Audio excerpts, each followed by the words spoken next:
Hi friends, welcome to யஸ்மா சமையல். இன்றைக்கி நம்மளோட சேனலில் நம்ம பார்க்க போகிற ரெசிபி என்னன்னு பார்த்தீங்கன்னா, சாத்தூர் ஸ்பெஷல் பால் பன் தாங்க செய்ய போகிறோம்.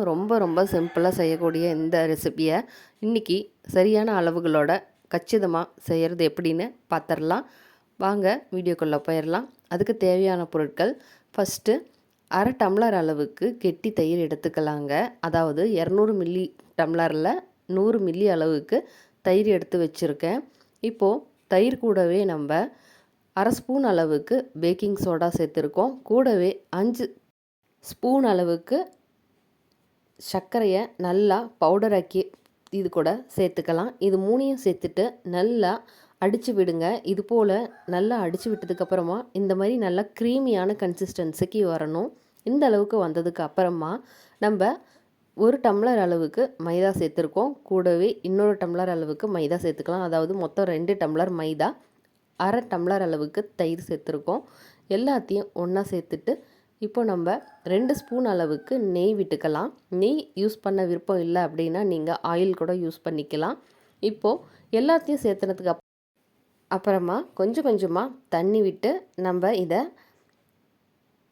பிசைஞ்சு எடுத்துக்க போகிறோம். இப்போ பாருங்கள், தயிர் மட்டும் இந்த அளவுக்கு நமக்கு பிசைஞ்சு வந்திருக்கு. கூடவே அரை டம்ளர் அளவுக்கு தண்ணி எடுத்துட்டிங்கன்னா நமக்கு மாவோட கன்சிஸ்டன்சிக்கு கரெக்டாக இருக்கும். இது இப்போ நல்லா பிசைஞ்சு வச்சாச்சு. ஒரு மணி நேரம் அது ஊறட்டும்.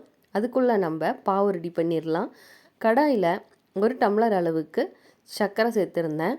சர்க்கரை சேர்த்துனதுக்கு அப்புறமா ஒரு 1/4 டம்ளர் மட்டும் தண்ணி விட்டுக்கலாம். அதாவது சர்க்கரை மூழ்கிற அளவுக்கு மட்டும் தண்ணி விட்டுக்கலாம்.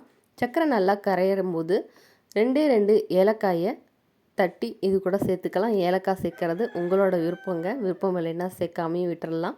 ஏலக்காய் சேர்க்கும் போது நமக்கு நல்ல ஒரு வாசத்தோடு இருக்கும். சர்க்கரையெல்லாம் நல்லா கரைஞ்சதுக்கப்புறமா லைட்டாக ஒரு கம்பி பதம் வர வரைக்கும் மட்டும் காய்ச்சி எடுத்துக்கலாம். அதாவது இது போல் கையில் ஸ்டிக்கியாக ஒட்டணும், அந்தளவுக்கு இருந்தால் போதும். இப்போ நம்மளோட மாவு 1 மணி நேரம் நல்லா ஊற வச்சு எடுத்தாச்சு. இது இந்த அளவுக்கு சாஃப்டாக இருக்குது. இதை நல்லா கையில் மறுபடியும் பிசைஞ்சு கொடுத்துட்டு கொஞ்சமாக தண்ணி தெளிச்சிக்கலாம். ஏன்னா இந்த கன்சிஸ்டன்சியோட இன்னும் கொஞ்சம் லைட்டாக இருக்கணும். இப்போ இதை நல்லா நம்ம மொண்டு ஊற்றுற பதத்துக்கு இருக்கணுங்க. நான் இன்றைக்கி கையில் தான் அள்ளி போட்டிருக்கேன். இதோட கரெக்டான கன்சிஸ்டன்சி எப்படி இருக்கணும்னு பார்த்தீங்கன்னா, நம்ம இதை விட இன்னும் கொஞ்சம் லைட்டாக தண்ணி தெளித்து சேர்த்தணும். ஏன்னா இதுக்கப்புறமா நான் லைட்டாக தண்ணி சிரித்து தான் சேர்த்துருந்தேன்.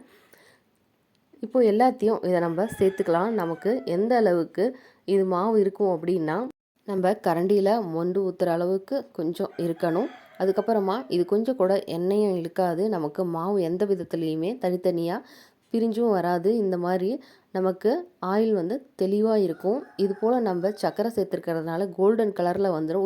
வேகிறதுக்கு ஒரு நிமிஷம் மட்டும்தான் ஆகும். 2 பக்கமும் திருப்பி போட்டு நல்லா இந்த அளவுக்கு கோல்டன் கலர் வந்ததுக்கப்புறமா நம்ம ஏற்கனவே காய்ச்சி வச்ச பாகில் இதை சேர்த்துக்கலாம். பாகில் சேர்த்துனதுக்கு அப்புறமா 2 பக்கமும் திருப்பி போடுங்க. ஏற்கனவே நம்ம இதை சூடாக போடுறதுனால சர்க்கரை நல்லா இழுத்து வரும். அதனால் ஒரு 2 நிமிஷம் மட்டும் இருந்தால் போதும். நம்மளோட பால் பன் ரொம்ப டேஸ்டியாக சூப்பராக ரெடியாகி வந்துடும். இப்போது நம்ம மீதி இருக்க மாவுகளையும் இது போல் பன் மாதிரி பொரித்து எடுத்துக்கலாம். நல்லா 2 பக்கமும் கலர் மாதிரி அதுக்கப்புறம் எல்லாத்தையும் எடுத்துகிட்டு நம்ம பாவில் போட்டு எடுத்து வச்சுருக்கோம். இப்போ நான் இதை பிட்டு காட்டுறேன் பாருங்கள். ரொம்ப சாஃப்டாக இருக்கும்.